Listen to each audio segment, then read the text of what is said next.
So fast forward a little bit when we move on into the 1980s. So if we look at what happened in the 1980s was that urethane balls in the early 1980s, polyurethane, or we call them, so the material of the ball is called polyurethane. It's a kind of plastic as well. But in short form, we just call them urethane balls nowadays. So urethane balls were developed and it had more friction than the plastic balls from the early from which dominated in the 1970s. So it created more friction, and that time the lane surfaces also developed a kind of polyurethane lane finish. That means the lanes were still made of wood, but the in order to cover up the back end of the ball, right? They protected the lane with a kind of a plastic polyurethane kind of lacquer application or spray. I'm not too sure how they applied it, but they had kind of polyurethane surface finish on top of the wooden lanes. So the urethane balls grip the lane more along with the polyurethane lane finishing back end. So there was more grip now compared to the 1970s. And this also coincided with the development of the power game. So the dominant players back then was Mark Roth as well as Marshall Holman. So I'll probably cut in some videos of them bowling. But basically, if you look at Mark Roth bowling, Mark Roth has developed a certain footwork that has delayed timing.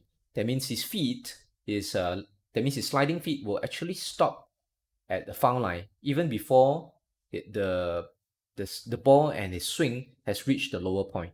So the ball and the swing are still coming down, but his feet has already stopped at the foul line, and this is what we call delayed timing. That means compared to traditional where the feet is stopping together, where the ball goes along with the ball reaches, how do I express it? So in the traditional timing that means employed by the early 1970 bowlers, the left feet or the sliding feet will stop at the exact moment at the foul line. They will stop at the exact moment where the ball is at the lowest point of the swing. Then they will release the ball smoothly as their feet comes to sliding feet comes to a stop. But what Mark Roth has developed was that he developed delayed timing. That means his feet will reach the foul line first and stop there, but his ball is still in the downswing.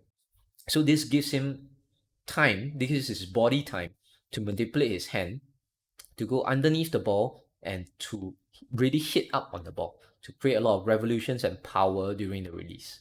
So he developed this kind of delayed timing and really hit up on the ball. And he developed the modern lift and I think it was, I'm not sure whether you call it the lift and turn or turn and lift technique, but let's just call him he developed the modern turn and lift technique that we see a lot of players using today. So he was the earliest version. He was the dominant player which developed the earliest version of that release. And the other power player in during that era was Marshall Holman. So Marshall Holman didn't have delayed timing. Actually, if you look at his videos, he actually still had kind of like early to traditional timing. That means his feet were still sliding when he was trying to lift the ball, but he developed a very long slide. So he had this very long slide from to the foul line, and during his slide, his arm would bend in, he would go underneath the ball, and he would also hit up in the ball in his way. So he will lift the ball during his long slide. So it is still traditional timing or early timing, but when he lifted up on the ball, he applied a lot of lift with his ring finger, and that also created a lot of power and revolutions. So those were the earliest pioneers of the so-called their technique was the cornerstone of like what we consider the modern power game. So that was in the 1980s. Then what happened after the 1980s was in the 1990s, uh, the reactive resin developed. So as you can see in the Wikipedia here, in the early 1990s, it brought about development of reactive resin, which was done by introducing additives in the urethane surface materials to create oil-absorbing pores, increase the tackiness, and increase traction. So basically, that means reactive resin, that what we know today, the base of the reactive resin, the base material, it is still polyurethane. Just that the companies that made the bowling ball cover stocks, they introduce a certain additive, or we call them plasticizer, into the polyurethane chemical mix, And because of that, it made the resulting so-called resin material. So it's still a plastic material. So is the resulting resin material more porous. We put the ball into a third mold and pour in some plastic. This is no ordinary plastic coating. It's chemically constructed to give the ball a firm grip on the lane, allowing the bowler even more control. Watch it, it's already gelled. The other cool thing, which you can't see, is the third material in here, the plasticizer. At this temperature, the plasticizer starts evaporating, leaving microscopic holes in the ball's surface. These holes will soak up some of the oil that coats the lane and create traction. Traction allows the ball to change rotation onto its preferred axis and hook so that it hits the pins from the side. It only takes 2 minutes for the polyurethane coating to harden on the ball's surface, but it's still got a lot more baking to do. The plastic, that urethane outer shell, is still forming. The chemicals are still reacting, and this ball continues to get harder and harder.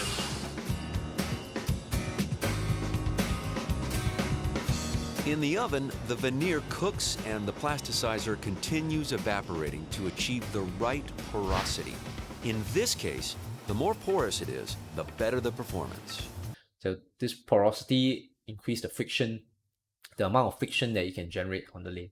So the reactive resin era came in the 1990s, and reactive resin brought about a lot of friction. So with more friction in the reactive resin, the balls changed direction, like it became more snappy. The balls had a bigger change of direction in the back end. So that also brought it started the decline of power players of like Mark Roth and Marshall Holman. Not that they weren't good, they probably still had the same technique, they could still hit up on the ball, but the reactive resin ball would react a bit too wildly on the back end, like it would give them splits instead of strikes. So they were not used to this technology. But instead, the strokers, the people who were still using the stroking techniques or the traditional timers, they were able to get the entry angle, the better entry angle into the pocket now with the reactive resin materials.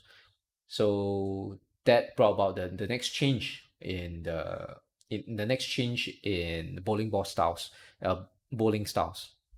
So that was reactive resin, and with it wasn't stated here, but in the 1990s, after reactive resin, another change that happened was bowling lane surfaces start to migrate into synthetic lane surfaces.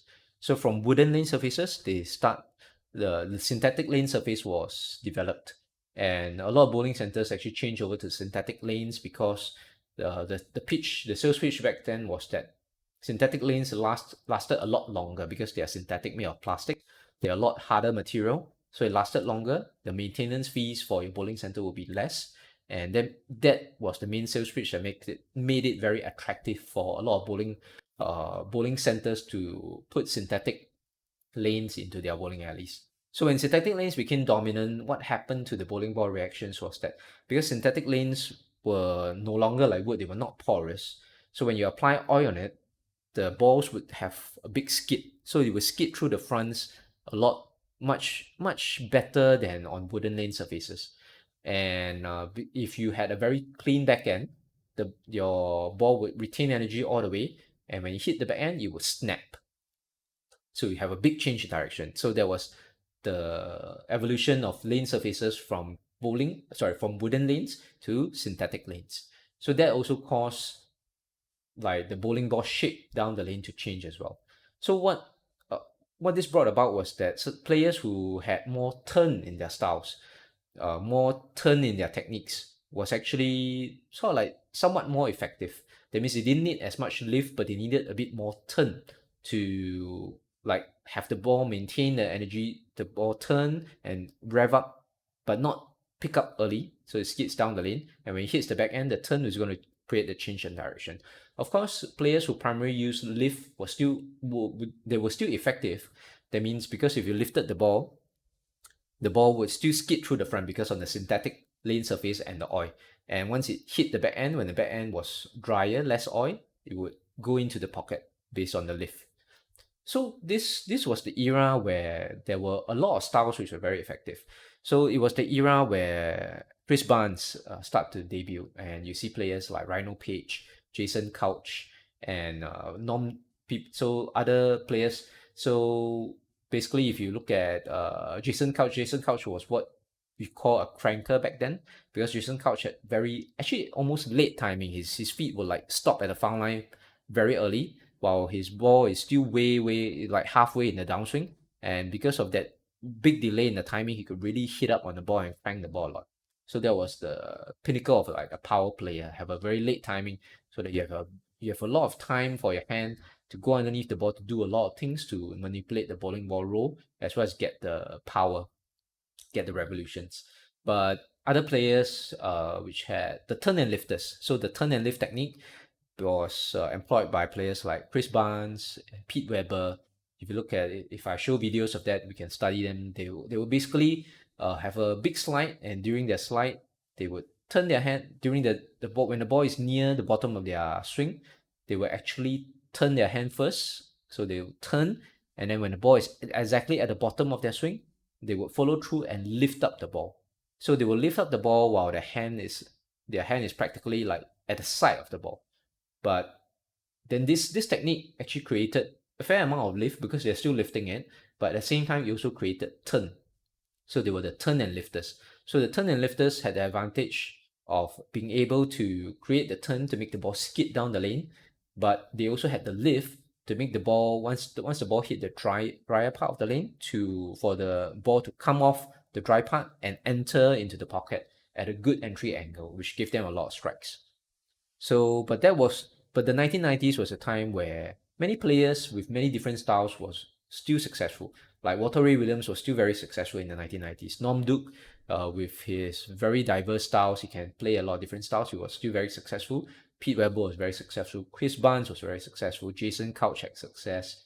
And I think there was the era where players, if I'm not wrong, players like Wes Malott, uh, Tommy Jones and Sean Rash, they were starting to come in, or maybe in the 2000s, not really sure.